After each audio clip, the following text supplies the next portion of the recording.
Tapi itu banyak nggak diperhatiin. Maka dari itu jamaah hadirin rahimakumullah, kalau kita mengikuti jejak orang-orang soleh, ya, seperti Syekh Abdul Qadir Jailani, beliau ini sampai ke hadrat Allah Subhanahu wa Ta'ala dengan ilmu dan makrifatnya bukan lain karena ikutin jejaknya Nabi Muhammad SAW. Dan yang pertama ditanemin apa sama Syekh Abdul Qadir Jailani? Jujur. Syekh Abdul Qadir Jailani itu jujur, umur belasan tahun sudah bisa bikin pala perampok tobat. Karena Rasulullah terkenal Al-Amin, beliau yang terkenal di awal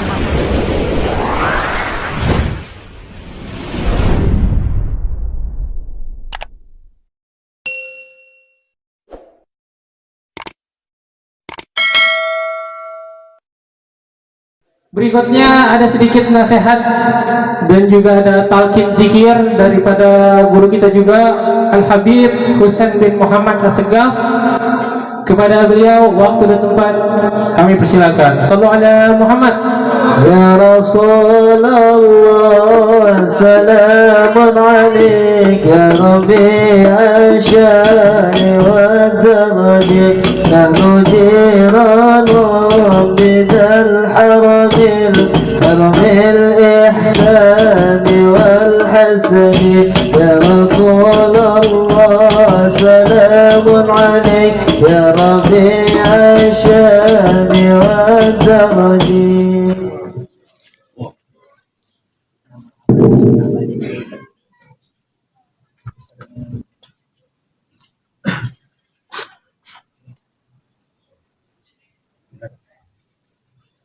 Bismillahirrahmanirrahim.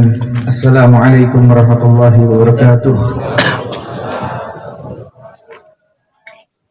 Alhamdulillahilladzi hadana bi'abdihi mukhtarin man da'ana wa ashhadu an la ilaha illallah wahdahu la syarika lah wa ashhadu anna sayyidana Muhammadan abduhu wa rasuluh. Allahumma ya da'iman fadli 'ala al-bariyah ya basita yadayka bil 'atiyah ya sahibal mawahib as-saniyah salli 'ala sayyidina Muhammadin khair wa rasajiyah waghfir lana ya dhal ula fi hadhihi al-lailah wa fi kulli lailah amma ba'du. Qala Allah Ta'ala fi kitabihil karim, a'udzu billahi minasyaitonir rajim, bismillahirrahmanirrahim. Wa laqad katabna fi zaburi wa min ba'di dzikri anil arda yarithuha ibadiyas salihun.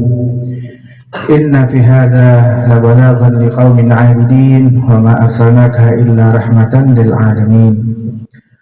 Qala nabiyuna Muhammadin sallallahu alaihi wasallam, syafa'ati li ahli al-kaba'ir min ummati.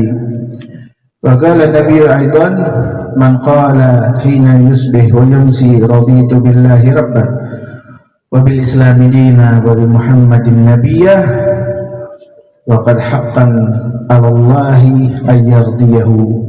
Sadaqallahul azim wa sadaqa rasulul karim wa nahnu ala dzalika minasyahidin wa syakirin alhamdulillahi rabbil alamin.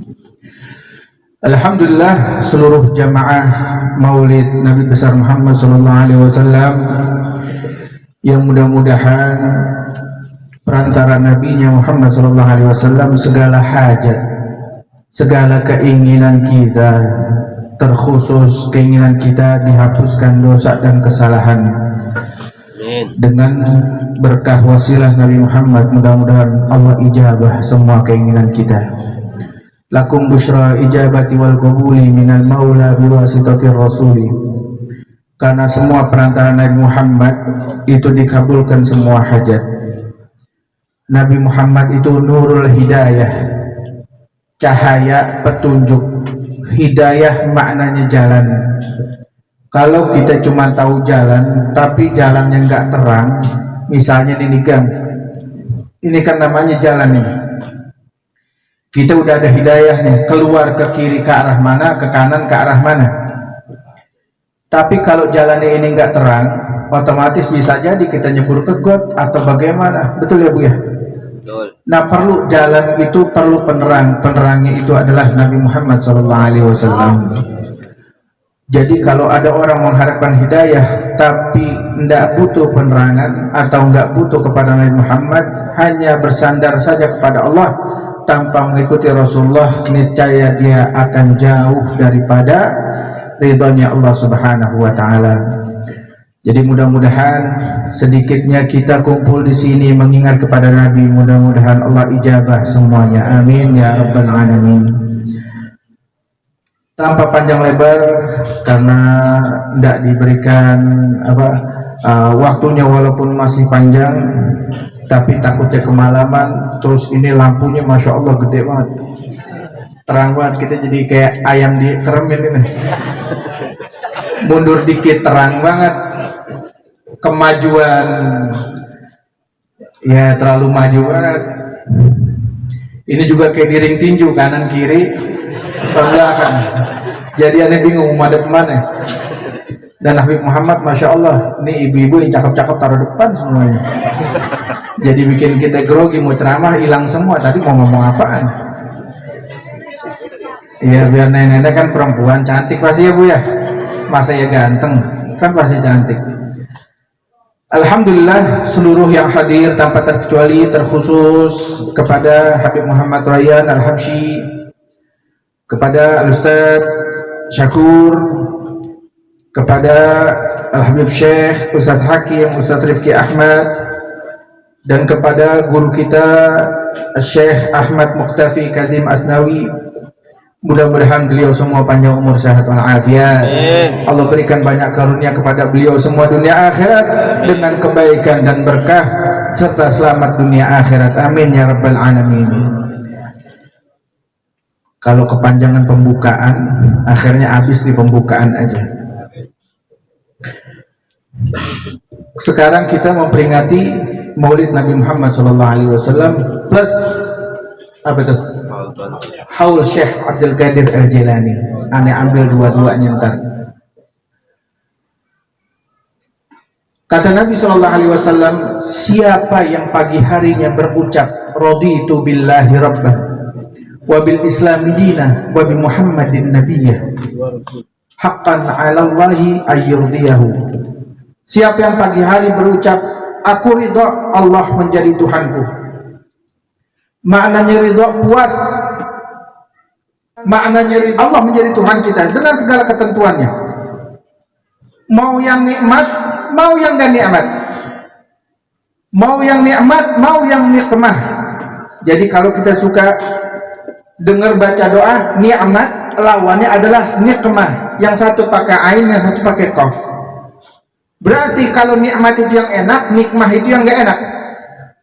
Apa aja Bu Pak? Takdirnya Allah yang Allah berikan sama kita, hendaknya kita puas, ridho. Makna puas itu adalah ridho, makna ridho adalah puas, berarti nggak ada ngerasa bagaimana kecewa atau apapun terhadap takdir Allah Subhanahu wa taala.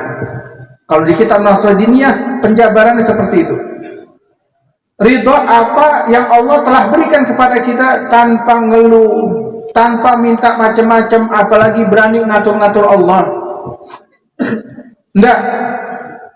Ini makna ridho. Mau yang nikmat, mau yang gak nikmat. Kalau kita baca sirah para ulama, para ulama ini begini. Kalau beda sama kita, tapi bukan berarti kita nggak bisa ngikutin. Mereka dikasih nikmat, jadi orang kaya. Mereka justru ketakutan jadi orang kaya, bukan malah senang. Jadi tidak ada rezekinya yang sia-sia, pasti dipakai buat yang manfaat. Jangankan buat maulid, buat sedekah, buat apapun, pasti mereka memberikan tanpa melihat, tanpa menghitung-hitung, tanpa berharap apapun. Misalnya berharap saya berbuat baik, mudah-mudahan nanti orang berbuat baik juga sama saya. Tidak begitu. Ada orang fakir miskin, lapar atau bagaimanapun, pasti mereka memberi. Karena mereka tahu ada tukang minta-minta datang ke rumah kita. Kita kasih 500 perak, dia pasti doain kita. Terima kasih banyak, mudah-mudahan selamat, kan gitu ya. Sedangkan kalau kita mau selamatan rumah, mau selamatan pernikahan, mau selamatan apalah, minta doa dari orang-orang, kadang 500 perak nggak cukup ngeluarin duitnya. mesti banyak. Ini 500 perak udah didoain. Dan tukang minta-minta ini bilang sama kita, terima kasih banyak. Dia bilang, terima kasih banyak karena kita udah beri. Tapi ketahui nanti di akhirat kita yang bakalan terima kasih sama orang yang kita bantu. Ternyata ada harta dari kita yang selamat yang kita titipin lewat mereka. Buat maulid Nabi juga begitu. Buat tukang minta, buat siapapun yang kita bisa bantu. Hari ini Habib Muhammad Ryan bilang terima kasih yang sudah membantu peringatan maulid Nabi. Tapi nanti di akhirat nanti ente bakalan terima kasih kepada Habib Ryan. Ya Habib, terima kasih. Waktu maulid saya nyumbang 20.000, nggak sampai ke hadirat Allah. Sedangkan sedekah yang lain bukan berarti nggak nyampe. Kadang karena niatnya beda, ini itu dan sebagainya. Tapi kalau buat Nabi SAW, jarang sekali ada orang yang riya untuk maulidnya Nabi SAW, jarang. Tapi kalau sedekah yang lain masih banyak. Ini keutamaan mereka orang-orang alim, paham? Bahkan orang alim ketika rezekinya dicuri, dompetnya misalnya dicopet, di saat itu ada uangnya misalnya 200.000. Kalau kita ngedumel ya, bahkan nggak bisa tidur mungkin 3 hari mikirin terus. Tapi ulama di dalam kisah qasasul kisah 25 wali atau kitab-kitab yang lain, lupa ada namanya tuh, kemarin baca Al-Qirtas, Sarah Al-Qirtas. Di situ banyak ulama mengatakan kalau duitnya hilang atau hartanya hilang, mereka mengucapkan alhamdulillah. Ustaz, kok duitnya hilang malah alhamdulillah? Bukannya nyesel, bukannya kesel dan lain sebagainya. Mereka bilang apa? Setidaknya maling itu sudah meringankan hisabku di akhirat. Duitnya 200.000 di hari itu. Kalau dia masih pegang, dia belanjain, nanti di hadapan Allah ditanya itu. Hari itu kamu dapat duit 200.000, dipakai buat apa? Ditanyain semua. Gara-gara tuh maling ambil, jadi nggak dihisab sama Allah. Tuh maling sudah meringankan hisabku di akhirat. Sampai begitu cara berpikir ya ulama-ulama kita. Masya Allah. Kalau kita beda, bukan berarti tidak bisa.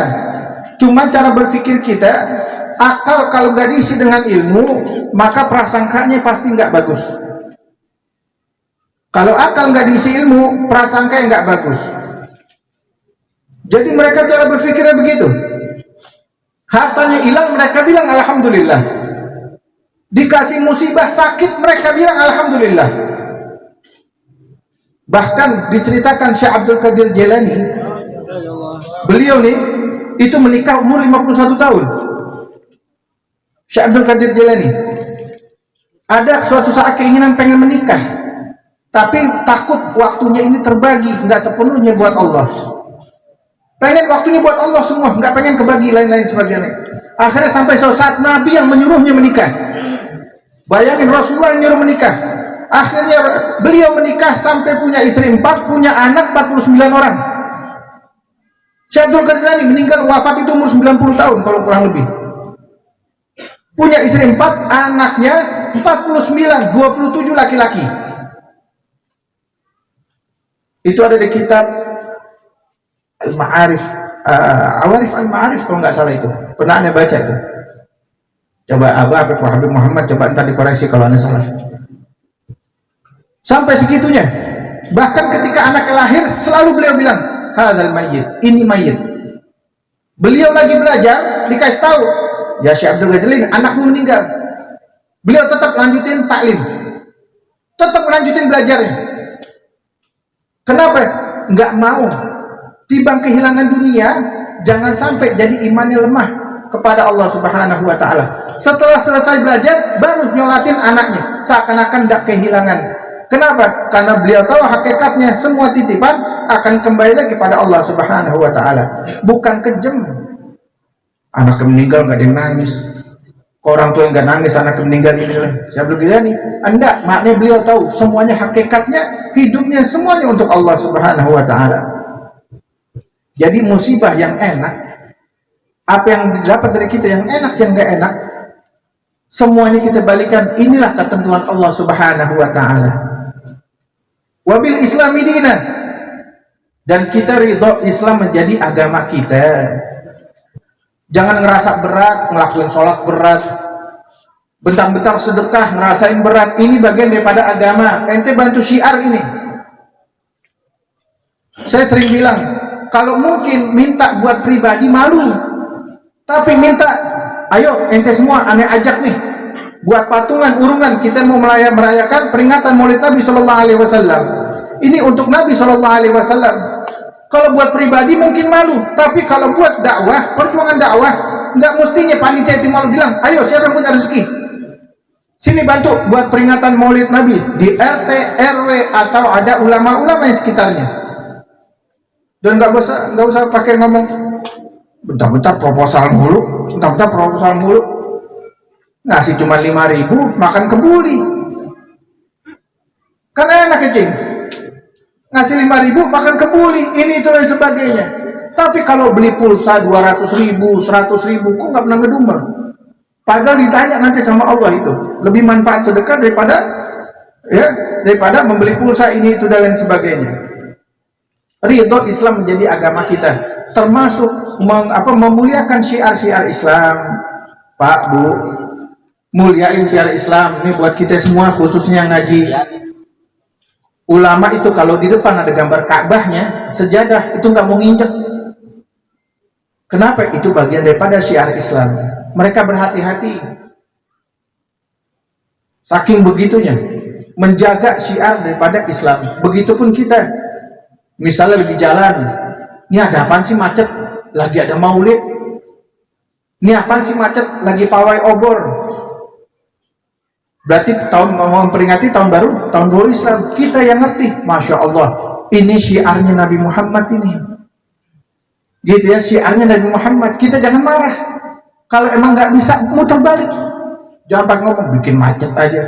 Nggak usah ngomong kayak gitu. Giliran ada apa nih macet? Di depan ada panggung 17-an, dangdutan. Ente nggak marah? Nggak ada yang marah, lewat pengen lihat biduan joget, lewat paksain. Tapi giliran lihat itu ada apa macet, ini Maulid Nabi, nggak mau terima, bikin macet aja, ini itu, medumel malahan.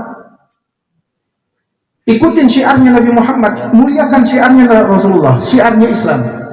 Jangan pernah ngerasa benci, apalagi marah dengan adanya syiar Nabi Muhammad. Azan, ngerasa pindah Pak dari sini, kenapa? Itu bentar-bentar dekat masjid itu azan mulu, berisik banget. Masya Allah.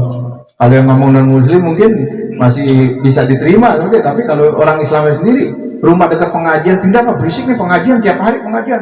Masya Allah. Ya, jangan tinggal di Jakarta, tinggal di kampung atau di hutan yang nggak kedengeran ya. Namanya di Jakarta, apalagi rumah kita Jakarta, identik satu sama lain. Untung ada pengajian rumah kita. Kalau kagak, auzubillah. Syiar Islam udah banyak hilang nih. Di kampung kita nih ya, terkhusus nih, Anda pengen ini banyak nih. Maaf, anak-anak sekarang ini tuh pada main Mobile Legend itu, anak-anak umuran segini nih, yang pada megang handphone, anak umuran segini itu ngomong anjing sama ngomong Allah, fase yang ngomong anjing. Ya, anak sekarang ini kadang juga yang anak-anak pengajian ABG-nya yang pada pakai peci, kalau ngomong anjing aja. Ibu sering dengar Bu ya? Kita ngelihat ya Allah, dulu zaman saya umur-umuran segitu, mau ngomong apa aja malu. Anak sekarang kayak nggak punya iman, dicabut imannya kali, nggak malu. Ada ustadz, ada bapak-bapak, ngomongnya anjing aja. Kira-kira kampung ini pengen nggak nih? Nggak ada lagi tuh yang ngomong kayak gitu. Pengen nggak? Ibunya berani ngelarang, jangan diem. Bapak-bapaknya berani ngelarang, jangan diem. Kalau ada anak kecil ngomong anjing, nggak boleh. Ada orang tua di sini. Jadi dia mikir, mau ngomong tuh mikir, ada orang tua. Tapi karena selama ini yang tuanya diem aja, dia merasa bebas. Main game, ngomong anjing aja. Azan mah tetap azan, dia tetap teriak kayak begitu. Kalau aneh mah disebor, aneh dibilang gak ngerti, kita sebornya sih pakai air ke orang tua dulu. Bapaknya marah, anak saya beb, ada apa itu? Ya anak ente ajarin tuh, udah dibilangin baik-baik, kayak nantang. Anak sekarang kan suka nantang gitu ya. Malah itu, bapaknya yang marah, hak anak saya dong ngomong-ngomong yang mau ngomong kayak gitu, hak anak saya. Ya udah, kalau hak anak ente, mikirin juga hak kita yang nggak demen ngedengernya. Kalau hak anak ente bela anak ente karena salah, udah suruh dalam rumah dia ngomong depan bapak ibunya. Dia dalam rumah ngomongnya anjing dalam rumahnya, jangan di luar. Mestinya begitu. Kalau ente semua yang gede berani dengan cara jangan kasar. Kita bilang, enggak boleh. Banyak orang tua di sini ngomong yang benar. Begitu, bukan galak, tapi tegas aja, enggak boleh. Ada orang tua di sini. Nanti insya Allah mereka mau ngomong mikir, lihat-lihat ada orang tua gini. Akhirnya mungkin mereka ngomongin di luar, yang penting kampung kita jangan. Ini bagian daripada syiar Islam. Kalau diserahin semua sama ustadz semua, ustadz nih kampung anak-anak kecil pada ngomongnya, tapi yang tua-tua nih ibu-ibunya pada diem semua nggak ngebantu, nggak bakalan bisa. Apalagi kalau ustadznya dimusuhin, nggak bakalan berjalan. Taklimnya pun kurang, warganya kurang ada taklimnya. Jadi bagaimana mau berubah? Sedangkan ilmu perubahan itu karena sebab ilmu. Wabil Islami dina, wabi Muhammadin nabiyya, dan kita ridha Muhammad menjadi nabi kita, ikutin nih jejak Nabi Muhammad. Bahkan Sayyidina Abu Bakar aja sama Sayyidina Utsman kalau melihat Rasulullah duduk di pinggir sumur, cara minumnya kayak gitu diikutin. Semua yang berhubungan dengan Nabi pasti diikutin sama sahabat. Begitupun kita. Kalau melihat apa misalnya nih, melihat siwak kayak gini, ingat Rasulullah. Ya ini kesukaan Nabi nih. Ngelihat orang Islam, badannya bukan main. Mungkin kita benci, tapi kita lihat, ya Allah, dia umatnya Nabi. Nabi sayang. Jadi nggak benci ngelihatnya. Nih, saya kasih tahu. Apa sih ajaran Nabi Muhammad? Satu, ajaran yang benar ente bisa lihat. Kalau ada ustadz, nih ajarannya benar apa enggak? Lihat. Ajaran Nabi Muhammad itu, jarin kita disakitin. Kita nggak boleh nyakitin orang. Jarin kita zalimin. Jangan sampai kita zalim sama orang. Lihat nama Nabi. Nabi lewat Taif ditimpukin. Balas nimpuk gak Nabi? Yarin, dia yang disakitin. Dia yang dizalimin. Tapi jangan sampai dia zalim sama orang. Karena Nabi tahu, seandainya siapapun menzalimi saya sudah maafin. Tapi kalau kita zalimin orang, belum tentu tuh orang ngerti mau maafin kita. Ini namanya baru agama. Ini baru namanya syariat.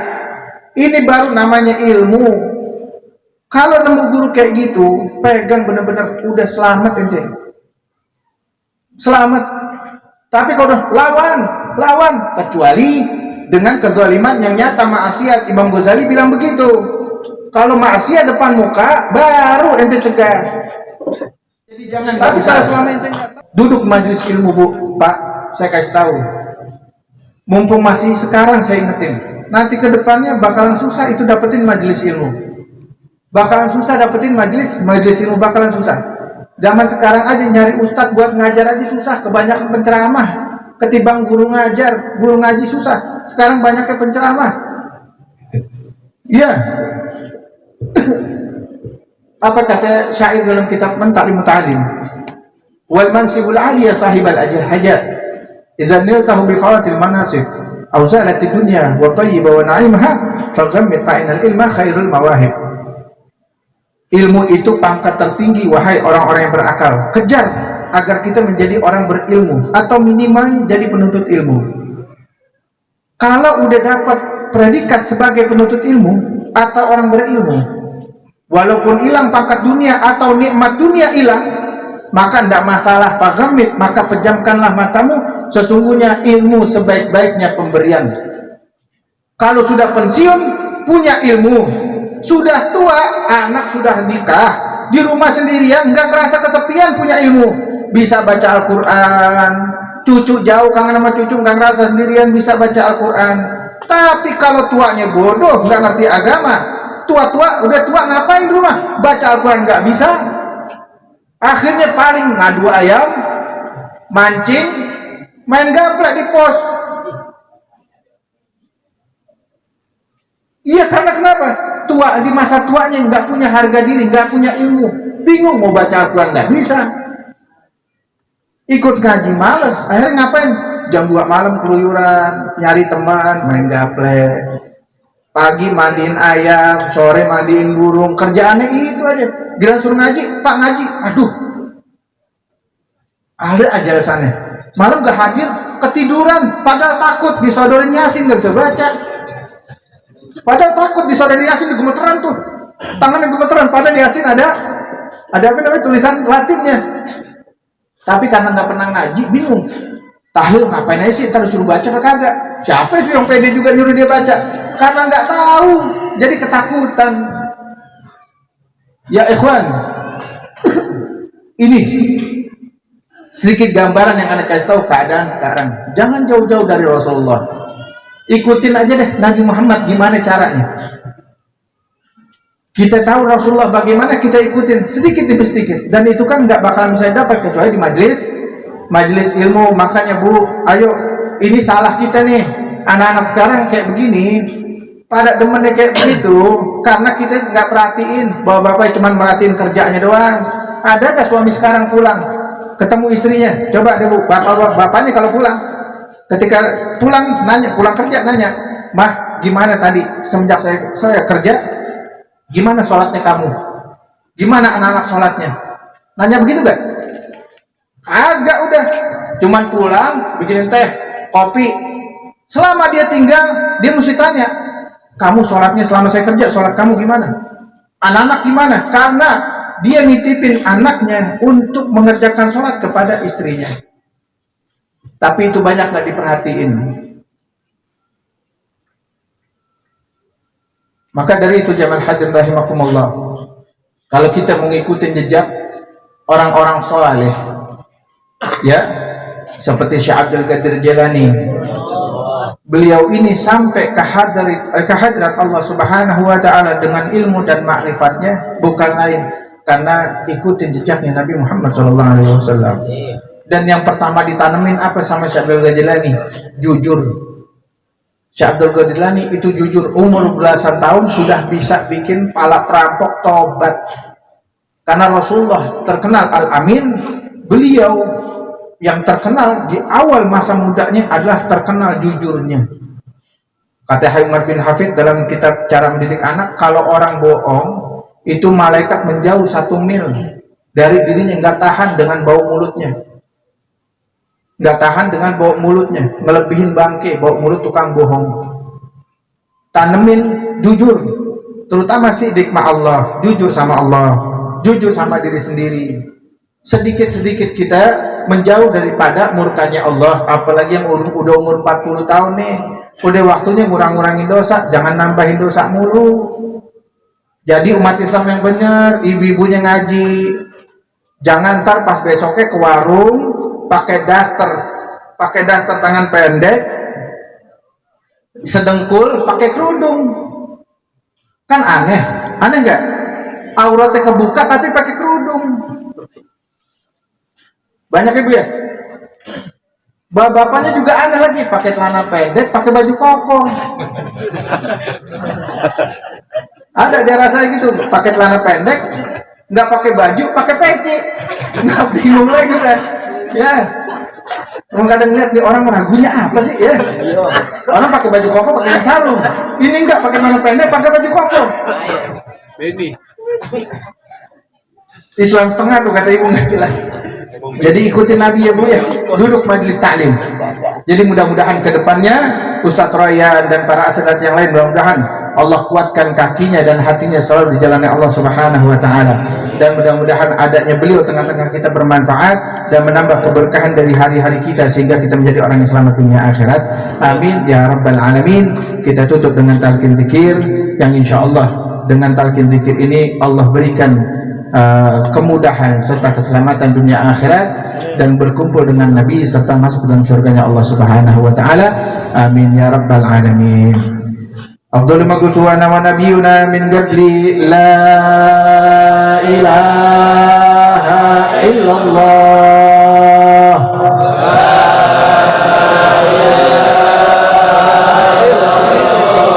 La ilaha illallah. La ilaha illallah. La ilaha illallah.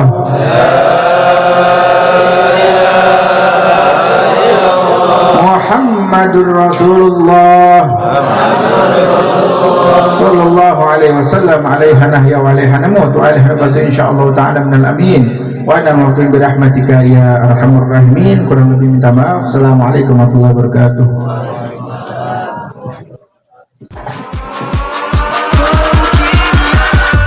Catch 'em all.